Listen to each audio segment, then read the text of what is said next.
ok បងប្អូនដងក្រអូបនៅcó sla កោះស្លាខាងបងប្អូនខាងជដួនមួយភរិយា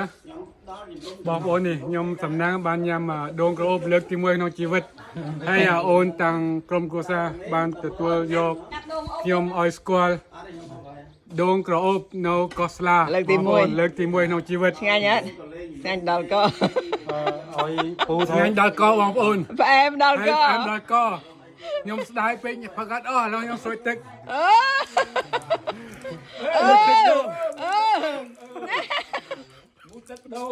cái gì chào អរគុណ mơ អូន hai chào mơ hội tam á លេខ1 hai chào mơ rồi tam á ចាំយកពូធ្វើ BA ប្រហែលអូ BA មកem